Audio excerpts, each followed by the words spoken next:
ماہ رمضان المبارک میں مغفرت کے اسباب، ریزن آف مغفرت جو ہیں وہ بڑھ جاتے ہیں۔ نمبر ایک، ماہ رمضان کا روزہ رکھنا سامان مغفرت ہے۔ رمضان میں قیام کرنا، یعنی جو رات جاگ کر عبادت کرتے ہیں، یہ بھی مغفرت کا ذریعہ ہے۔ ماہ رمضان کی شب قدر میں عبادت کرنا، یہ مغفرت پانے کا ذریعہ ہے۔ روزہ دار کو افطار کروانا، یہ بھی مغفرت کا ذریعہ ہے۔ غلام یا ملازم پر آسانی کرنا، یہ بھی مغفرت کا ذریعہ ہے۔ رمضان المبارک میں ذکر اللہ کی کثرت کی جائے، کہ حدیث پاک میں ہے ماہ رمضان میں ذکر اللہ کرنے والا بخشا ہوا ہے، تو ذکر اللہ بھی مغفرت کا ذریعہ ہے۔ رمضان مبارک میں کثرت سے استغفار کرنے سے بھی بخشش کی خیرات ملتی ہے۔ اللہ اکبر، ذرا سوچئے، اتنے سارے ریزن، اتنے سارے اسباب ہیں ماہ رمضان میں، یعنی رمضان تو ہمیں بخشوانے آ رہا ہے، ہم پر مہربانی کی جا رہی ہے، ہمیں چانس دیا جا رہا ہے کہ اے میرے گناہگار بندو، وہ مہینہ آنے والا ہے کہ تمہاری بخشش کے لیے ہے، تو ہمیں ماہ رمضان میں خوب عبادت کرنی ہے۔ اے میرے پیارے اسلامی بھائیوں، ماہ رمضان میں اب جب مغفرت کے اسباب ہم نے سنے نا، تو ہم نے کیا کیا کرنا ہے یہ ذرا غور کریں۔ سب سے پہلے تو کام یہ کرنا ہے کہ ماہ رمضان کے آنے سے پہلے ہم پکی سچی توبہ کر لیں، تاکہ گناہوں سے بالکل پاک اور صاف ہو کر رمضان المبارک کا استقبال کر پائیں۔ ماہ رمضان میں دوسرا کام کیا کریں کہ دن کا روزہ اور رات کا قیام، یعنی تراویح اور نوافل ہرگز نہ چھوڑیں۔ دوسرا کام یہ ٹارگٹ لے لیں۔ تیسرا، نفس امارہ کی خواہشات کو روکنے کی بھرپور کوشش کریں، کیونکہ شیطان تو بند ہوتا ہے لیکن ہماری عادتیں ہمارے ساتھ لگی ہوئی ہوتی ہیں، تو ہمیں اس میں ان عادتوں کی وجہ سے جو گناہ کی عادت ہوتی ہے نا۔ ایک سوال کیا گیا علماء سے کہ حضرت یہ ماہ رمضان میں تو کہا جاتا ہے شیطان بند ہوتا ہے، بندہ پھر گناہ کیوں کرتا ہے، پھر غلط کام کیوں کرتا ہے؟ تو بڑا پیارا علماء نے جواب دیا کہ سائیکل پر پیڈل مارو، مارتے رہو تو چلتی رہتی ہے، پھر اس کے بعد بہت سارے پیڈل مار کے روک دو، پھر بھی کافی دیر تک چلتی رہتی ہے۔ فرمایا 11 مہینے شیطان نے اتنے پیڈل چلا دیے ہیں کہ باقی ایک مہینے کی بندے کی گناہوں کی سائیکل ویسی چلتی رہتی ہے۔ تو سائیکل رکے گی کیسے جب بریک لگاؤ گے؟ تو گناہوں کی عادت پر بریک لگانا ہے رمضان میں۔ ابھی سے تیاری شروع کر دو، یا رمضان میں فلمیں نہیں دیکھوں گا، رمضان میں گناہ نہیں کروں گا، رمضان میں جھوٹ نہیں بولوں گا۔ ابھی سے چھوڑو نا بھائی، رمضان کا کیوں انتظار ہے؟ ماہ رمضان کے استقبال میں گناہوں کو چھوڑنے کی ہمیں عادت ڈالنی چاہیے۔ اچھا، ماہ رمضان میں ایک اور آپ نے کام یہ کرنا ہے کہ پورے دن میں تمام دنیاوی خیالات سے پاک ہو کر، سارے کاموں سے فارغ ہو کر، بے شک تھوڑی دیر ایسی رکھنی ہے جو صرف اللہ کا ذکر کرنا ہے، درود پاک پڑھنا ہے۔ ذکر اللہ والوں کی مغفرت ہے نا، تو اس کو ٹارگٹ کرنا ہے نا، حاصل کرنی ہے مغفرت۔ پھر فرمایا غریبوں اور مسکینوں کا خیال رکھیں۔ ماہ رمضان میں غریبوں پر وسعت کریں، غریبوں پر خرچ کریں، لوگوں کے ساتھ اچھا برتاؤ کریں۔ پھر ماہ رمضان میں ایک اور کام یہ کرنا ہے کہ خوب تلاوت کرنی ہے۔ ماہ رمضان تو ہے ہی نزول قرآن کا مہینہ نا، خوش نصیب لوگ میں نے دیکھا ہے کہ خوب تلاوت کرتے ہیں۔ تو کوشش کریں، اللہ توفیق دے تو 3 بار قرآن ختم کر لیں۔ 3 بار نہ کر سکے تو کم از کم 1 بار تو ختم قرآن رمضان میں اپنی تلاوت سے کریں۔ امام صاحب تراویح میں سنائیں گے وہ الگ ہے، مگر ہم اپنی تلاوت سے کم از کم 1 بار قرآن پاک ضرور ختم کریں۔ بار شفیع المذنبین انیس الغریبین صلی اللہ تعالیٰ علیہ وسلم اپنی طبعی حاجات کے لیے کچھ باہر کے علاقے کی طرف تشریف لے گئے، لیکن اس دن کوئی آپ کے ساتھ نہ تھا۔ عموماً صحابہ کرام ساتھ جاتے تھے، پیارے آقا علیہ الصلوۃ والسلام اکیلے تشریف لے جا رہے تھے۔ امیر المومنین سیدنا فاروق اعظم رضی اللہ تعالیٰ عنہ نے دیکھا تو گھبرا اٹھے کہ نبی پاک اکیلے جا رہے ہیں، تو آپ پانی کا ایک مشکیزہ لیے پیارے آقا علیہ الصلوۃ والسلام کے پیچھے پیچھے چلنے لگے۔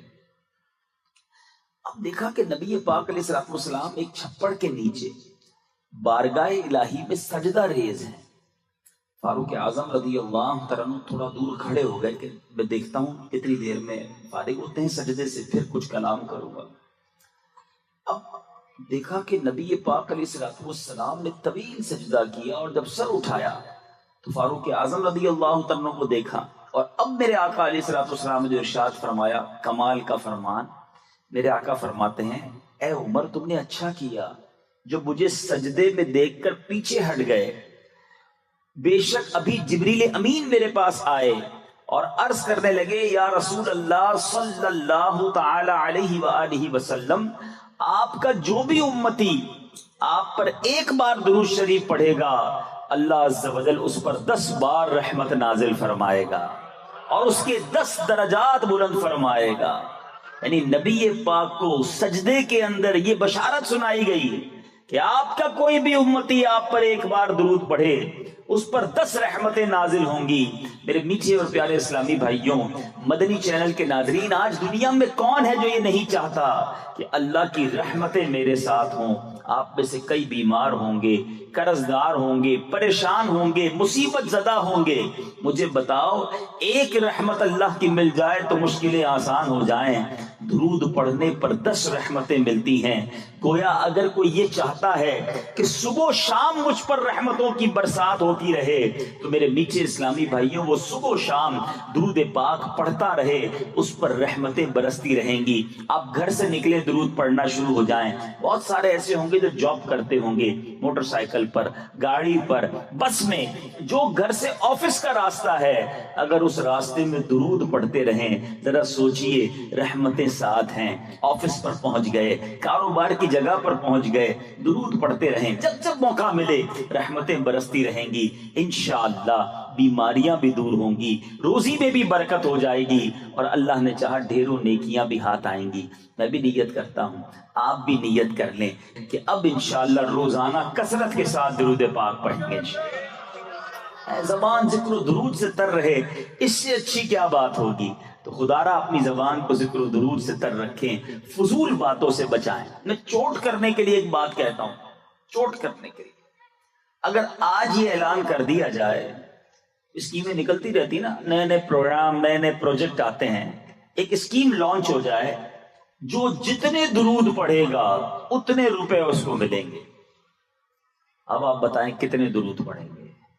بندہ کہ یار ایک دن میں 10,000 درود پڑھنا کوئی مسئلہ نہیں ہے، کوئی بات نہیں کروں گا نا، فضول باتیں ختم، تسبیح لے کے بیٹھ جاتا ہوں، چھٹی آفس کی، ایک دن میں 10,000 درود، 10,000 روپے۔ کتنے درود پڑھیں گے آپ؟ اپنے دل پر ہاتھ رکھ کے بتائیے کہ ایک درود 1 روپے کی کیا ویلیو ہے، اور ایک درود پر اللہ کی 10 رحمتیں مل رہی ہیں۔ کوئی کمپیریزن ہی نہیں نا، دنیا کی ساری دولت ایک طرف، میرے رب کی ایک رحمت اس کے سامنے کوئی حیثیت نہیں دنیا کی دولت کی۔ ہر درود پر 10 رحمتیں ہیں، مگر فضول باتوں کے لیے ٹائم، سوشل میڈیا کے لیے ٹائم، گپ شپ کرنے کے لیے ٹائم۔ تو بہرحال ان چیزوں میں وقت ضائع کرنے کی بجائے اگر روزانہ کچھ بار، سینکڑوں بار، 313 بار کم از کم درود پڑھ لیا جائے تو کتنی نیکیاں مل جائیں گی۔ اللہ آپ کو اور مجھے بار بار مدینہ دکھائے، کمال کا شہر ہے، گرمی بھی پوری شدت کے ساتھ حاضری دیتی ہے اور سردی بھی خوب برکتیں لینے پوری حاضری دیتی ہے۔ عرب شریف میں سردی کے بھی مزے ہیں۔ تو بہرحال سرد رات، موسم سرما عروج پر تھا، انسان تو انسان، جانور اور پرندے بھی اپنے اپنے گھروں میں، اپنے گھونسلوں میں، اپنی جگہوں پر چھپے ہوئے تھے، ہر طرف سناٹا چھایا ہوا تھا۔ ایسے وقت میں کوئی باہر نکلنے کا سوچ نہیں سکتا تھا۔ ایسے وقت میں تعجب کی بات یہ تھی کہ مدینہ منورہ کے 2 وکیل علاقائی دورہ کرنے کے لیے نکل کھڑے ہوئے، شہر سے باہر دور کے علاقے کا۔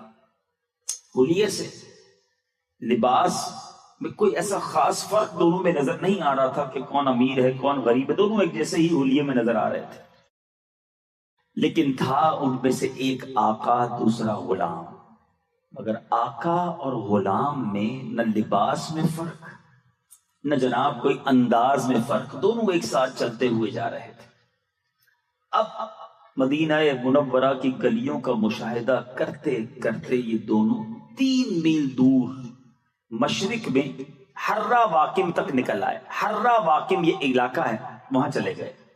چلتے چلتے دونوں رک گئے، اور رکنے کی وجہ یہ تھی کہ انہوں نے دور ایک خیمہ دیکھا سناٹے کے اندر، جس میں آگ جل رہی تھی۔ آقا نے اپنے خادم سے کہا کہ اسلم، اتنی سخت سردی میں یہاں کون ہو سکتا ہے؟ یونیک سی چیز تھی. ٹھنڈ کی رات، خیمے کے اندر آگ جل رہی. اسلم نے کہا آقا مجھے تو کوئی مسافر لگتا ہے یا کوئی قافلہ ہے جو سردی کی وجہ سے شاید یہی ٹھہر گیا. آؤ چل کر دیکھتے ہیں معاملہ کیا ہے. دونوں چلتے ہوئے جیسے خیمے میں پہنچے تو عجیب و غریب منظر تھا کہ وہ خیمہ نہیں بلکہ کوئی ٹوٹا پھوٹا کچا سا گھر تھا. اس میں کوئی قافلہ نہیں تھا بلکہ ایک خاتون ننھے منھے بچوں کے ساتھ مقیم تھی، جس نے چولہے پر ایک ہنڈیا چڑھائی ہوئی تھی اور جیسے کھانا پکا رہی ہو اس کے اوپر اس طرح ہاتھ ہلا رہی تھی جیسے کھانا پک رہا ہے. بچے مسلسل رو رہے تھے.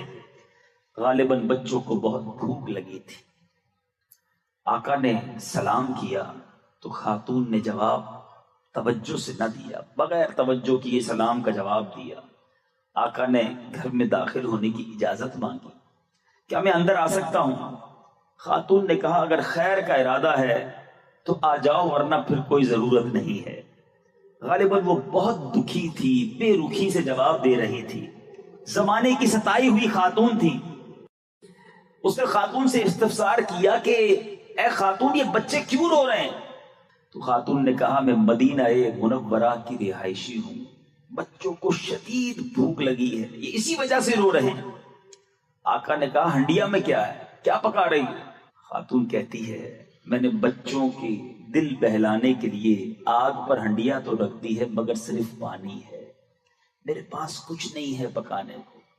میں اس لیے ہنڈیا چلا رہی ہوں کہ یہ روتے روتے تھک کر سو جائیں.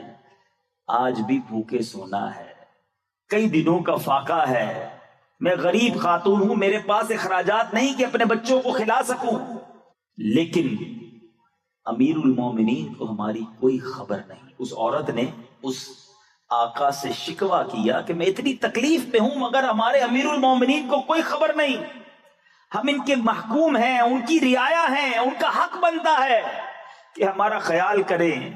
خیر جیسے تیسے زندگی تو گزر جائے گی مگر بروز قیامت امیر المومنین اور ہمارے درمیان اللہ ہی فیصلہ فرمائے گا. اور یقیناً آخرت کی پکڑ بہت سخت ہے. اس دخیاری خاتون نے گویا اپنے دل کا حال اس آقا کے سامنے رکھ دیا. آقا نے جب اس دخیاری عورت کا دکھ سنا تو آبدیدہ ہو گیا اور نرم لہجے میں کہنے لگا اے بی بی اللہ تم پر رحم کرے، تمہاری مصیبتیں اور پریشانیاں دور فرمائے، لیکن امیر المومنین کو کیا معلوم کہ تم کس حال میں ہو؟ خاتون نے سوالیہ لہجے میں کہا وہ ہمارا حاکم ہے اور ہم سے غافل ہے، اسے معلوم ہی نہیں کہ ہم کس حال میں ہیں. بہرحال آقا اس دخیاری خاتون کی حالت زار سن کر گھر سے باہر آیا. اپنے خادم اسلم سے کہا جلدی چلو. دونوں تیزی سے چلتے ہوئے مدینہ منورہ کی اندرونی آبادی کی طرف گئے. اب جب سے آقا نے اس خاتون کی آپ بیتی سنی تھی، چہرے پہ سنجیدگی، گہری سوچ. تھوڑی دیر کے بعد وہ دونوں غلے کے گودام پر پہنچے. اس گودام پر بوری میں آٹا، کھجوریں، کچھ رقم، کھانے پینے کی چیزیں ڈالی گئیں اور آقا نے اپنے خادم اسلم سے کہا اسلم یہ بوری اٹھاؤ میرے کاندھے پہ ڈال دو. خادم نے کہا میں آپ کے ساتھ موجود ہوں، کاندھے پر اٹھانا میرا کام، آپ میرے آقا. مگر وہ آقا کہتا ہے آج اس دنیا میں تو میرے حصے کا بوجھ اپنی پیٹھ پر لا دے گا، میری تکلیف کو برداشت کر لے گا، لیکن یاد کر اس دن کو جس دن کوئی جان کسی دوسری جان کا بوجھ نہ اٹھائے گی، کسی کی تکلیف دوسرے کو نہ دی جائے گی، کیا اس دن بھی تو میرا بوجھ اٹھائے گا؟ خادم اپنے آقا کا فکر آخرت سے بھرا ہوا جواب سن کر خاموش ہو گیا. حکم کی تعمیل کرتے ہوئے سارا سامان آقا کی پیٹھ پر لاٹ دیا گیا. دونوں ایک بار پھر مدینہ منورہ سے باہر اس دخیاری خاتون کے گھر کی طرف جا رہے ہیں. کیسا منظر ہوگا، غلام ساتھ ہے مگر بوری آقا کے کاندھے پر ہے. یہ دونوں چلتے چلتے اس خاتون کے گھر پر پہنچے. سارا سامان اس خاتون کے گھر میں اتارا گیا. آقا نے کہا اس میں سے آٹا نکال لو، اس پر نمک ڈالو تاکہ آٹے سے بنایا جانے والا کھانا حریرہ بنایا جائے اور وہ میں بناؤں گا. آقا نے ہنڈیا پھونکنا شروع کی، آگ جلائی، یہاں تک کہ دھواں جو ہے وہ اس آقا کی داڑھی سے نکلنے لگا. آقا آگ بھی بھی جلاتا رہا، کھانا بھی پکاتا رہا، بالآخر کھانا پک کر تیار ہو گیا۔ آقا نے اب ہنڈیا چولہے سے اتاری، خاتون سے کہا کوئی بڑا اور کھلا برتن لاؤ۔ ایک بڑا پیالہ لایا گیا، کھانا اس میں ڈالا گیا۔ جب کھانا ٹھنڈا ہو گیا تو اب آقا نے کیا کیا، بچوں کو اپنے قریب کر کے اپنے ہاتھوں سے ان بچوں کو کھلانا شروع کیا۔ سب بچوں کے پیٹ بھر گئے، بچے خوش ہو گئے۔ اب آقا نے کیا کیا، بچوں کی دل جوئی کے لیے ان کے ساتھ کھیلنا شروع کیا۔ بچوں کی خوشی میں مزید اضافہ ہو گیا۔ اب وہ کھیلتے کھیلتے سو گئے۔ آقا بقیہ کھانا اس خاتون کے پاس چھوڑ کر اپنے خادم اسلم کے پاس آ کر بیٹھا۔ اب ٹھنڈی سانس لی، قلبی سکون اسے ملا، بڑا بوجھ ایسا لگتا تھا اتر گیا ہے۔ اب وہ خاتون اس آقا کی طرف متوجہ ہوئی، تعارف نہیں ہوا تھا ابھی تک، اور بہت سارے ہو سکتے ہیں یہاں اسلامی بھائی بھی نہ جانتے ہوں یہ آقا کون، یہ خادم کون، یہ خاتون کون، یہ کون تھا جس کو اتنا خیال تھا۔ اے بدری چینل کے ناظرین سنیے، اب وہ خاتون پوچھتی ہے تم اتنے شفیق اور رحم دل ہو، اس مصیبت کی گھڑی میں تم نے ہماری مدد کی، میرے روتے ہوئے بچوں کے چہروں پر مسکراہٹ کے موتی بکھیرے، میں کس منہ سے تمہارا شکریہ ادا کروں؟ اللہ تمہیں اس کی بہتر جزا عطا فرمائے۔ حقیقت تو یہ ہے کہ تم ہی امیر المومنین بننے کے حقدار ہو۔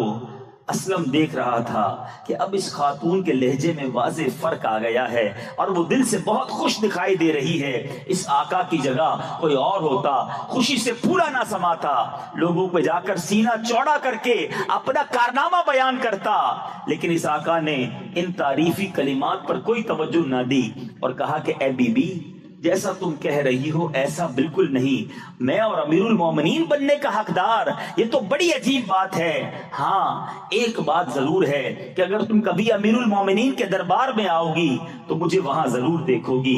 پھر آقا اللہ کا شکر ادا کرتے ہوئے اپنے خادم اسلم کی طرف متوجہ ہو کر کہنے لگا اے اسلم، بھوک نے ننھے منھے بچوں کو جگا رکھا تھا اور بھوکی مسلسل انہیں رلا رہی تھی، میں نے ان کی یہ حالت دیکھی تو مجھے اپنے بچے یاد آ گئے، میں نے اپنے دل میں تہیہ کر لیا جب تک ان بچوں کی بھوک کو شکم سیری، رونے کو ہنسنے اور ان کے غم کو خوشی اور مسرت میں تبدیل نہ کر دوں تب تک چین سے نہ بیٹھوں گا، نہ ہی واپس اپنے گھر جاؤں گا۔ اللہ کا شکر ہے میں اپنے مقصد میں کامیاب ہو گیا۔ اے میرے میٹھے اسلامی بھائیوں، سوچئے تو صحیح، سب کے ذہنوں میں یہ سوال پیدا ہوگا کہ مدینہ منورہ کی سرد رات میں یہ کون تھا؟ اپنے خادم کے ساتھ شہر کا دورہ کرنے والی یہ شخصیت کون تھی؟ یہ کون تھا کہ جس نے خادم اور آقا کا امتیاز ختم کیا؟ یہ کون تھا جو اپنے خادم کے ساتھ بھی اس نے اخلاق سے پیش آتا تھا؟ آقا علیہ الصلوۃ والسلام کی امت کی خیر خواہی کا جذبہ کیسا کوٹ کوٹ کر بھرا تھا؟ یہ کون تھا جس نے رات گئے ایک غریب اور نادار عورت اور اس کے روتے بچوں میں خوشیاں تقسیم کی، ہر لفظ سے جس کے خوف خدا ظاہر ہوتا تھا؟ یہ کون تھا جس نے بچوں کو اپنے ہاتھوں سے کھانا کھلایا، جس نے بچوں کے ساتھ کھیل کر ان کی دل جوئی کی، انہیں خوش کیا؟ اس کے عمل کو دیکھ کر وہ خاتون بے ساختہ پکار اٹھی کہ تم ہی امیر المومنین بننے کے حقدار ہو۔ جی ہاں میرے میٹھے اسلامی بھائیوں، آقا علیہ الصلوۃ والسلام کی دکھیاری امت کی خیر خواہی کا عظیم جذبہ رکھنے والا یہ شخص کوئی اور نہیں بلکہ خلیفہ ثانی امیر المومنین سیدنا فاروق اعظم رضی اللہ تعالیٰ عنہ، یہ سیدنا عمر فاروق اعظم رضی اللہ تعالیٰ عنہ ہیں جن کی زندگی میں ایسے ایک نہیں بیسیوں واقعات ہیں۔ دکھ امت کا، خیال امت کا، احساس ذمہ داری کیسی تھی، یہ واقعہ آج کے دور اور رہتی دنیا کے حکمرانوں کے لیے، رہتی دنیا کے اقتدار میں آنے والوں کے لیے کیسا درس ہے کہ جس کو جس چیز کا ذمہ دار بنایا گیا وہ اس بات کا خیال رکھے۔ ٹھیک ہے ہم میں یہاں کوئی وزیر نہیں بیٹھا، ہم میں یہاں کوئی حکومت کا بندہ نہیں بیٹھا، مگر ہم بھی ذمہ دار ہیں۔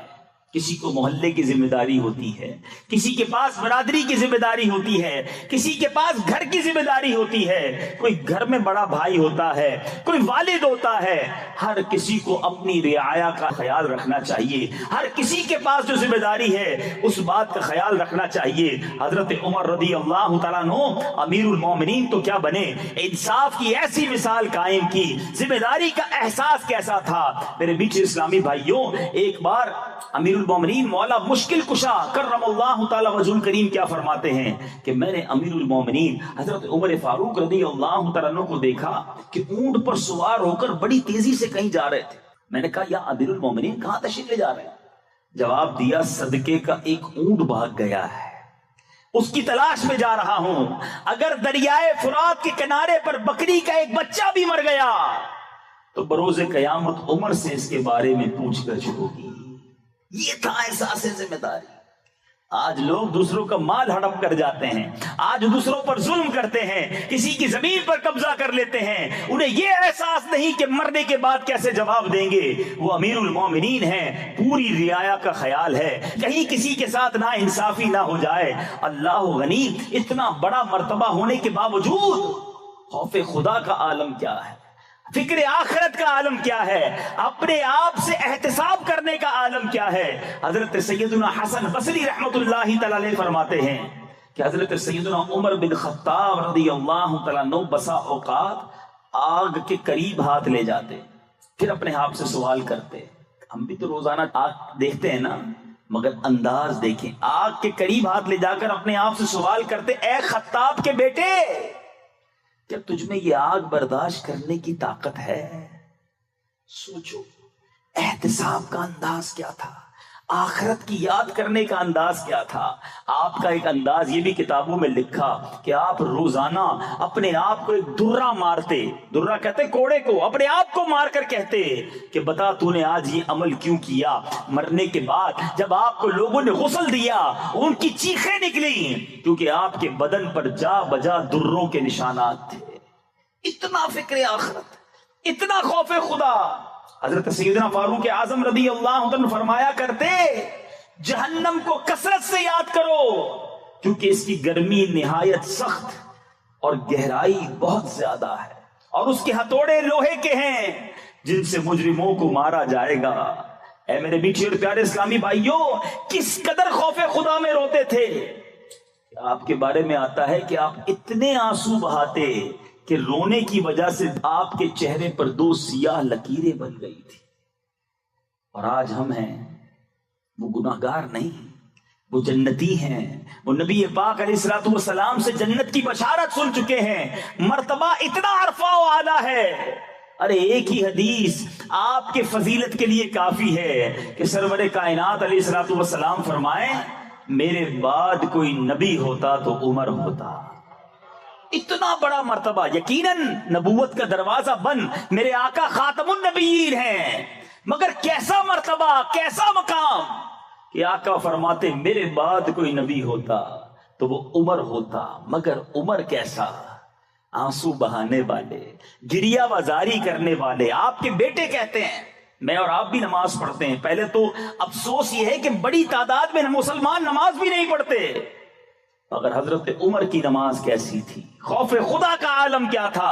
آپ کے صاحبزادے حضرت عبداللہ ابن عمر رضی اللہ تعالیٰ عنہ فرماتے ہیں کہ میں نے امیر المومنین سیدنا عمر رضی اللہ تعالیٰ عنہ کے پیچھے نماز ادا کی، اپنے والد کے پیچھے نماز ادا کی تو کہتے ہیں میں نے 3 صفوں پیچھے آپ کے رونے کی آواز سنی. آپ نماز پڑھ رہے ہیں، اس قدر روتے تھے کہ 3 صفیں پیچھے بھی رونے کی آواز آتی تھی. کبھی ایک بار ونس ان لائف ٹائم ایسا ہوا ہو نماز پڑھتے پڑھتے ہمارے آنسو بہے ہوں. نماز میں تو ہمارا دھیان ہی کہیں اور ہوتا ہے، ہمیں تو پتہ ہی نہیں. میں آپ کا ٹیسٹ لینا چاہتا ہوں، ہو سکتا ہے اس نے زن کر لیتا ہوں کہ آج بہت سارے اسلامی بھائیوں نے ایسے ہوں گے جنہوں نے عشاء کی نماز جو ہے وہ باجماعت پڑھی ہوگی. آپ سے پوچھتا ہوں کہ آپ میں سے جس نے عشاء کی نماز باجماعت پڑھی ہے بتائیے پہلی صف میں پہلی رکعت میں امام صاحب نے کیا تلاوت کیا تھا، کون سی سورت، دوسری رکعت میں کون سی سورت. آپ کہیں گے تو بہت دیر ہو گئی، چلو کل ٹیسٹ کر لینا، سلام پھیرتے ہی اپنے آپ سے پوچھ لینا. ہمیں نہیں پتا ہوتا، ہمارا دھیان ہی کہیں اور، ہمارا خیال ہی کہیں اور، اللہ کی بارگاہ میں حاضری ہے اور دھیان کہیں اور ہے. یہ روتے تھے، یہ گر گڑاتے تھے، ان کی التجاؤں کا عالم یہ تھا. مگر آج گناہ کر کر کے نامہ اعمال سیاہ کر دیا. مگر ہمیں اللہ کی بارگاہ میں خوف خدا کے سبب رونا نہیں آتا. ہنس ہنس کے لوگ گناہ کرتے ہیں. ایسا برا حال ہو گیا ہے. ایک تو دیکھیں انسان سے گناہ ہو جائے نا، شرمندہ ہو جائے، ڈر جائے، معافی مانگے، مگر آج حال یہ ہے کہ گناہ بھی ہو رہا ہے اور شرمندگی بھی نہیں ہے. بڑی کہہ کے لگا کے ناچ گانے ہوتے ہیں، کہہ کے لگا کے جوئے کھیلے جاتے ہیں. ارے جناب بڑی مسرت کے ساتھ بدکاریاں اور بے حیائیاں کی جاتی ہیں. کچھ دوست مل جائیں تو گناہوں کے دفتر کھل جاتے ہیں. یاد رکھیے روایتوں کا مضمون ہے جو ہنس کر گناہ کرے گا اس کو روتے روتے جہنم میں ڈالا جائے گا. اسی طرح میرے میٹھے اسلامی بھائیوں، ایک تو ہے چوری، پھر سینہ زوری. لوگ گناہ کر کے پھر اترا کے بتاتے ہیں اکیلے میں گناہ کیا، اللہ نے عیب چھپائے ہیں تمہارے. صبح ہوتی ہے تو لوگوں کو بتاتے ہیں، بلکہ اب تو انٹرنیٹ کا زمانہ، شیئر کر دیتے ہیں. میں نے یہ فلم دیکھی، اب آپ بھی دیکھیں. میں نے یہ گانا سنا، بڑا اچھا ہے، آپ بھی سنیں. میں فلاں بے حیائی کا کام کر کے آیا، آپ بھی جائیے. اللہ اکبر. ارے اللہ کے بندے، یہ گناہ جاریہ کی مار کیسے برداشت کرو گے؟ کام وہ کرنے ہیں زندگی میں جو ثواب جاریہ والے ہوں. کوئی ایسی نیکی کر جاؤں کہ میری وجہ سے دوسرے بھی کرنے والے بنے. خوش نصیب ہیں جو مسجدیں بناتے ہیں، مدرسے بناتے ہیں، کنویں کھدواتے ہیں، مسلمانوں کو علم دین پہنچاتے ہیں، انہیں قرآن سکھاتے ہیں، انہیں نماز سکھاتے ہیں. ماشاءاللہ مجھے ایسے اسلامی بھائی بھی نظر آ رہے ہیں جن سے میں نے مدرسۃ المدینہ پڑھا ہے، آپ کی پی این ٹی کالونی میں. اللہ کی رحمت سے امید ہے جب تک تلفظ کے ساتھ قرآن پڑھوں گا انشاءاللہ ہمارے ان استاد صاحب کو ثواب ملے گا. یہ ہے وہ ثواب جاریہ جو نیکی کے کام کرنے والے کرتے ہیں. اے میرے میٹھے اسلامی بھائیوں، سوچئے ہم نے زندگی میں کتنے ایسے کام کیے جو مرنے کے بعد کام آئیں گے. آج لوگ ایسے گناہ کرتے ہیں کہ جس سے گناہ جاریہ کا کام. ایک مثال دیتا ہوں. آج کے دور میں موبائل فون پر میوزیکل ٹیون رکھی جاتی ہے. پہلے تو وہ میوزیکل ٹیون ہوتی تھی جو ہم سنتے ہیں، وہ بھی حرام ناجائز نہیں رکھنی چاہیے، مگر ایک میوزیکل ٹیون میوزک کی وہ ہوتی ہے جو مجھے کال کرنے والا سنے، میں نہ سنوں.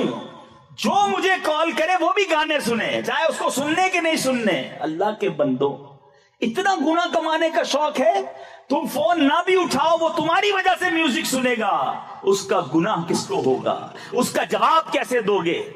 سوچئے عجیب عجیب چیزیں انٹرنیٹ پر شیئر کرتے ہیں. بے حیا عورتوں کی، بے پردہ عورتوں کی تصویریں شیئر کرتے ہیں، فلموں ڈراموں کے کلپ شیئر کرتے ہیں. ارے تم مر جاؤ گے، وہ دیکھا جاتا رہے گا، وہ شیئر ہوتا رہے گا، وہ ڈسٹریبیوٹ ہوتا رہے گا.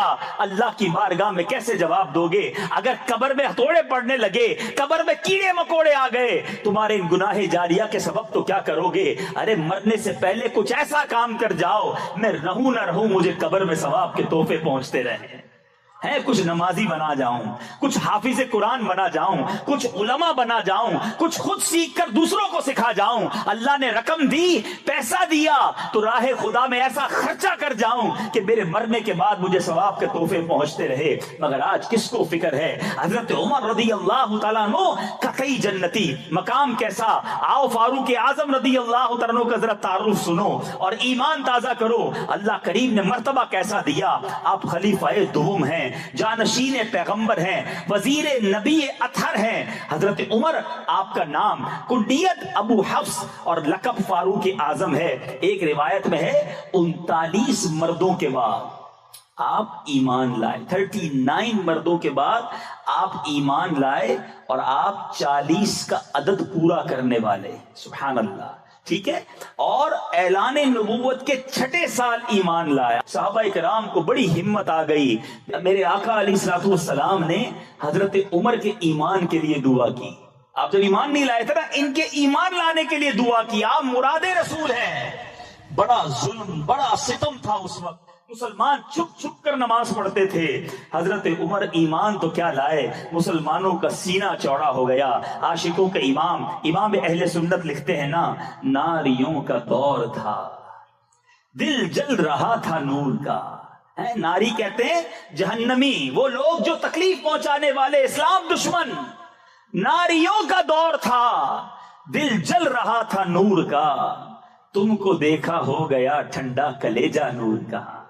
آقا نے جب دیکھا کہ حضرت عمر ایمان لائے، نبی پاک بھی بہت خوش ہوئے. اور یہ شخصیت کیسی ہیں؟ تھوڑے عرصے پہلے، کچھ گھنٹوں پہلے، کچھ دنوں پہلے تو تمنا یہ تھی معاذ اللہ نبی پاک علیہ الصلوۃ والسلام کو شہید کر دوں گا، تلوار ہاتھ میں لے کر گھوما کرتے تھے.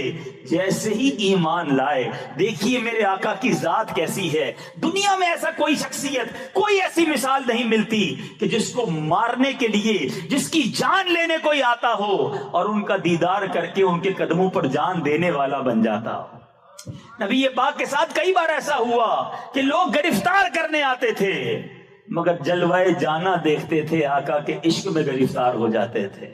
حضرت عمر کے ساتھ بھی ایسا ہوا، تلوار ہاتھ میں ہے اور ارادہ یہ ہے کہ نبی پاک علیہ الصلوۃ والسلام کو معاذ اللہ شہید کرنا ہے، مگر جب جلوہ جانا دیکھا، پیارے آقا نے دعوت دی، کلمہ پڑھا، اسلام قبول کیا. اور ویری فرسٹ ٹائم جیسے اسلام قبول کرتے ہیں، کہتے ہیں یا رسول اللہ، پہلے تو یہ تھا کہ کفار مکہ کے ساتھ میں جب تھا تو میں کہا کرتا تھا دیکھتا ہوں مسلمان نماز کیسے حرم میں ادا کرتے ہیں، آج میں دیکھتا ہوں مسلمانوں کو نماز پڑھنے سے کون روکتا ہے. Look at the revolution, look at the انقلاب کیسا تھا. اب چلیے، کیا ہم حق پر نہیں؟ کیسے کوئی ہمیں نماز پڑھنے سے روک سکتا ہے؟ مسلمان کعبے میں کھلے عام اذان نہ دے سکتے تھے، نماز نہ پڑھ سکتے تھے. حضرت عمر رضی اللہ تعالیٰ عنہ اب 40 کا عدد پورا ہوا، پیارے آقا سے عرض کی آقا کیا ہم حق پر نہیں ہیں؟ ہم کیوں چھپ کر نماز پڑھیں؟ ہم کیوں چھپ کر رب کا نام لیں؟ چلیے مسجد الحرام میں چلتے ہیں، کعبہ مشرفہ میں چلتے ہیں. اب یہ 40 مسلمان گھر سے نکلتے ہیں، ایک صف کی قیادت کر رہے ہیں حضرت عمر رضی اللہ تعالیٰ عنہ، دوسری صف کی قیادت کر رہے ہیں حضرت حمزہ رضی اللہ تعالیٰ عنہ. جب دونوں کے ہاتھ میں تلواریں ہیں اور اس طرح یہ قافلہ جناب مسجد الحرام میں جاتا ہے، کفار کے دل دہل گئے. اب ان کا مقابلہ کیسے کریں؟ ان کے پاس عمر بھی ہے، حمزہ بھی ہے. اور حضرت عمر نے ایک شاندار اعلان کیا، جس کو اپنی بیوی بیوہ کروانی ہو، جس کو اپنے بچے یتیم کروانے ہوں، آج عمر کے سامنے آ جائے. علل اعلان نماز شروع ہوتی ہے، علل اعلان سجدے کیے جاتے ہیں، مسلمانوں کو ایک نیا عروج ملتا ہے. علماء بڑی پیاری بات کہتے ہیں میرے بیچ اسلامی بھائیوں، مجھے اور آپ کو عزت کیسے ملی؟ میں اور آپ عزت والے بنے ہیں جب سے مسلمان ہوئے ہیں. اسلام نے مجھے اور آپ کو عزت دی ہے. حضرت عمر کا مرتبہ یہ ہے، علماء فرماتے ہیں جب سے عمر ایمان لائے ہیں اسلام کی عزت بلند ہوئی ہے. کمال ہو گیا نا. ایک شخصیت ایسی ہے جس کے بارے میں یہ کہا جاتا ہے عمر کے ایمان لانے سے اسلام کی عزت میں اضافہ ہوا. اللہ اکبر. رب عز و جل نے یہ مقام عطا کیا. آپ اسلامی جنگوں میں مجاہدانہ شان کے ساتھ کفار ناہنجار کے سامنے نبی پاک کے ساتھ ساتھ جناب وہ وزیر و مشیر کی حیثیت سے شامل رہے. محسن امت، خلیفہ اول، امیر المومنین حضرت سیدنا ابو بکر صدیق رضی اللہ تعالیٰ عنہ نے اپنے بعد فاروق اعظم رضی اللہ تعالیٰ عنہ کو خلیفہ منتخب فرمایا. آپ نے تخت خلافت پر رونق افروز رہ کر جانشینی مصطفیٰ صلی اللہ تعالیٰ علیہ وسلم کی تمام تر ذمہ داریوں کو بطریق احسن آپ نے پورا کیا. اتنی محبت پیارے آقا سے، اتنا پیار نبی پاک علیہ الصلوۃ والسلام سے کہ زندگی بھر ایک دعا کرتے رہے. آؤ آج ان کا تذکرہ ہے، ہم بھی یہ دعا کرتے ہیں، اللہ یہ دعا میرے اور آپ کے حق میں قبول فرمائے. حضرت عمر دعا کرتے، اللہم ارزقنی شہادتن فی سبیلک وَاجْعَلْ مَوْتِي فِي بَلَدِ حَبِيبِكَ. اے اللہ مجھے تیری راہ میں شہادت عطا فرما اور تیرے حبیب کے شہر مدینہ منورہ میں موت عطا فرما. اللہ نے یہ تمنا کیسی پوری کی؟ فجر کی نماز پڑھا رہے ہیں. اے میرے بیٹے اسلامی بھائیوں جو نماز قضا کرتے ہو سنو، حضرت عمر آخری وقت بھی نماز کا کیسا شوق تھا. نماز فجر پڑھ رہے ہیں، دشمن نے حملہ کیا، آپ زخموں سے چور چور ہو گئے. اور پھر یکم محرم الحرام کو آپ نے جام شہادت نوش کیا. 63 برس آپ کی عمر ہے. اللہ نے شہادت بھی دی، موت بھی مدینے میں ملی. اور محبوب کا ساتھ کیسا ملا کہ آج بھی سنہری جالیوں کے اندر نبی پاک کے ساتھ روضہ انور میں موجود ہیں. ساری دنیا میں جب بھی کوئی مدینہ منورہ حاضری دے گا، روضہ رسول پر جہاں جائے گا، نبی پاک کی بارگاہ میں جب سلام پیش کرے گا، اس کے بعد صدیق اکبر رضی اللہ تعالیٰ عنہ اور حضرت عمر رضی اللہ تعالیٰ عنہ کو سلام پیش کرے گا۔ اللہ غنی، حضرت ابو بکر صدیق اور حضرت عمر وہ ہستی ہیں جنہیں شیخین کریمین کہا جاتا ہے۔ یہ میرے آقا کے دو صاحب ایسے ہیں جو آج مزار میں بھی ساتھ ہیں۔ اور ایک حدیث پاک کا بڑا پیارا مضمون ہے، ایک بار میرے آقا صحابہ کرام کے سامنے تشریف لائے، دائیں ہاتھ میں ابو بکر صدیق رضی اللہ تعالیٰ عنہ کا ہاتھ ہے، یار غار ہیں، بائیں ہاتھ میں عمر فاروق کا ہاتھ ہے، اور جب یہ دونوں لے کر آگے آ رہے ہیں، میرے آقا نے فرمایا دیکھ لو، جس طرح آج ہم آئے ہیں اس طرح میدان محشر میں بھی اسی طرح آئیں گے۔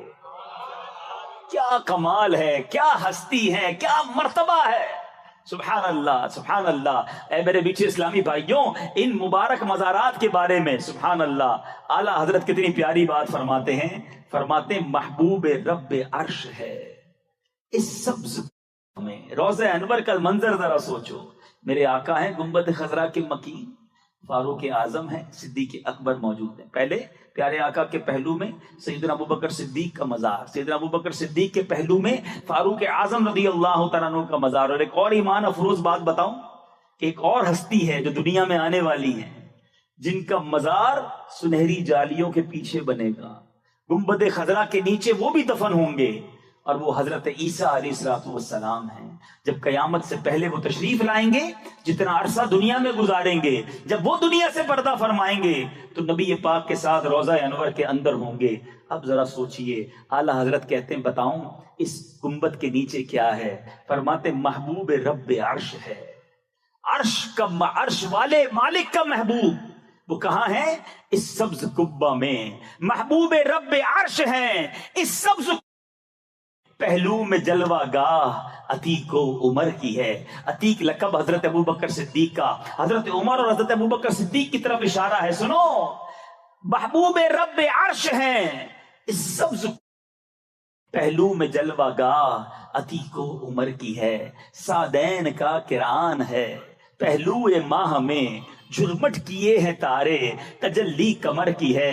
کیا بات ہے میرے بیچ اسلامی بھائیوں، حضرت عمر فاروق رضی اللہ عنہ کی سیرت وہ ہے جن سے خوف خدا سیکھنے کو ملتا ہے، عشق رسول سیکھنے کو ملتا ہے، احساس ذمہ داری سیکھنے کو ملتا ہے، تقوی سیکھنے کو ملتا ہے، اور اب میرے بیچ اسلامی بھائیوں کس طرح فیصلے کرنے ہیں یہ سیکھنے کو ملتا ہے، عبادت کا شوق کیسا ہونا چاہیے یہ سیکھنے کو ملتا ہے۔ فاروق اعظم رضی اللہ تعالیٰ عنہ کے بارے میں سنیے عشق رسول کیسا تھا۔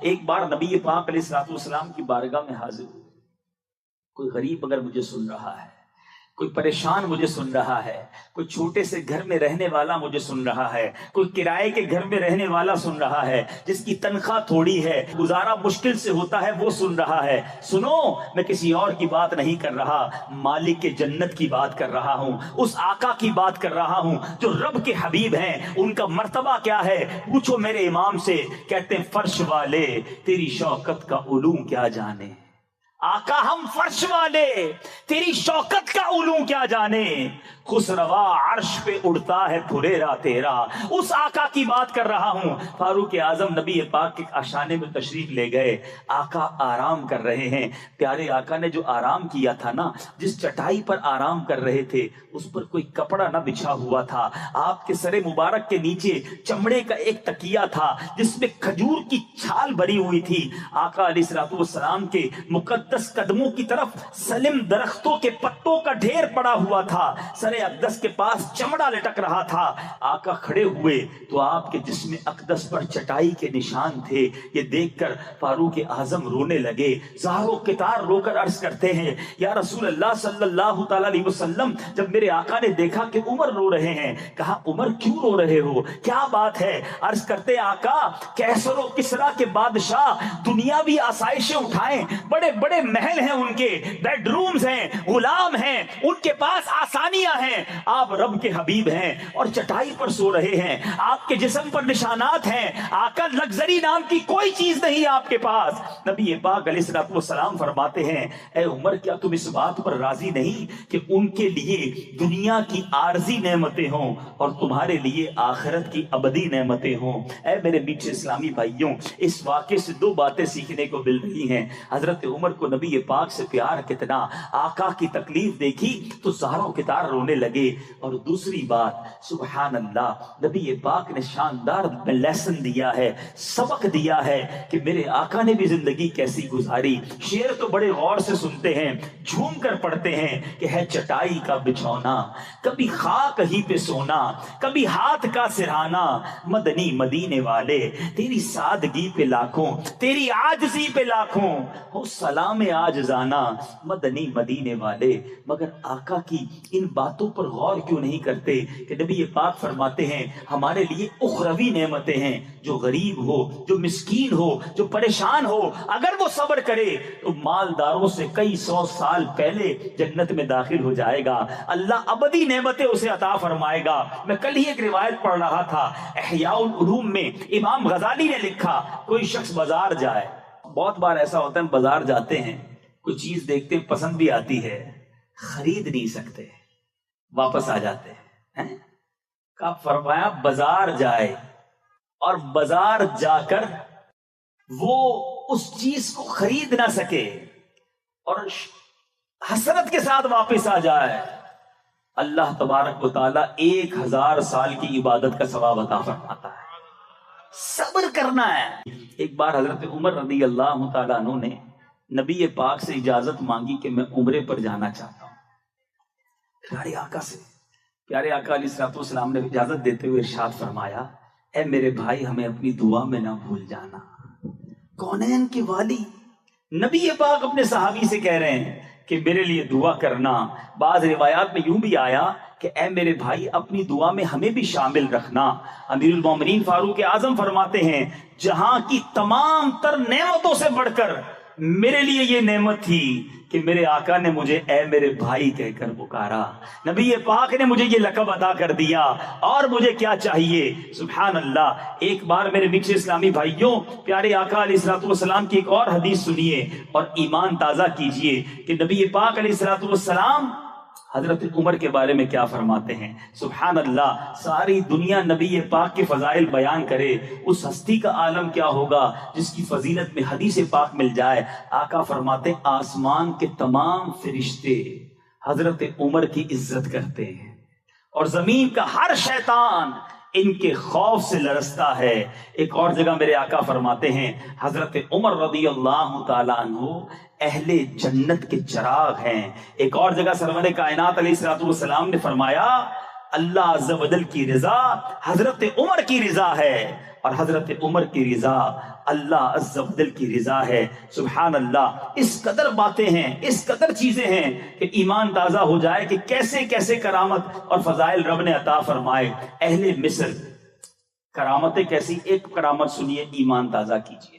جب مصر فتح ہوا تو ایک روز اہل مصر نے حضرت سیدنا عمرو بن عاص رضی اللہ عنہ کے پاس آئے اور کہا کہ حضور ہمارے یہاں دریائے نیل کی ایک رسم یہ ہے کہ سال میں ایک بار ایک لڑکی کو تیار کر کے اچھے کپڑے پہنا کے ہم اس دریا میں غرق کر دیتے ہیں، تو یہ دریا جاری ہوتا ہے۔ ہماری رسم یہ ہے کہ جس سال لڑکی کو نہیں اس دریا میں ڈبوئیں گے تو دریا جاری نہیں ہوگا۔ تو حضرت عمرو بن عاص صحابی رسول نے کہا تو ممکن ہی نہیں ہے، یہ کیسے ہو سکتا ہے، ایسی رسم اسلام اجازت نہیں دیتا۔ لوگوں نے کہا حضرت نہیں کریں گے تو پانی نیچے چلا جائے گا۔ نہیں، بالکل نہیں جائے گا۔ آپ نے خط لکھا حضرت عمر کو کہ حضور ہمارے مصر میں ایسی رسم ہے اور یہاں تو لوگ کہتے ہیں جب تک لڑکی کو غرق نہیں کیا جائے گا دریائے نیل جاری نہیں ہوگا۔ کرامت دیکھو، حضرت عمر خود نہیں گئے، خط لکھا۔ کس کے نام خط لکھا؟ دریائے نیل کے نام خط لکھا۔ کوئی دریا کے نام بھی خط لکھتا ہے؟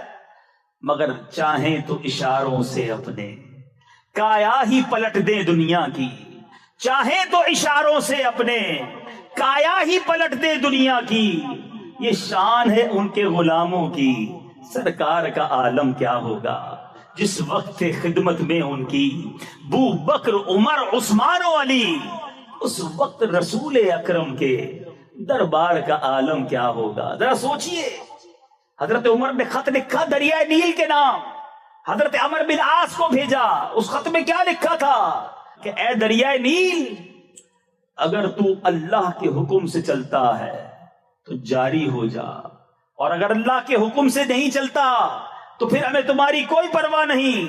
جیسے ہی اس رکے کو ڈالا گیا دریائے نیل کیسا جاری ہوا کہ 1400 سال گزر گئے ہیں، اس کے بعد دریائے نیل خشک نہیں ہوا، آج تک جاری ہے۔ یہ ہے شان اللہ والوں کی۔ اے میرے میٹھے اور پیارے اسلامی بھائیوں، آج اس مبارک ہستی کا ہم نے تذکرہ کیا ہے۔ ہم اللہ سے دعا کرتے ہیں کہ رب کریم تربت سیدنا فاروق اعظم پر کروڑوں انوار و تجلیات کی بارش برسائے، ہم سب کو ان کے فیوز و برکات سے مالا مال فرمائے۔ اللہ تعالی ہم سب کو عمل کرنے کی توفیق عطا فرمائے۔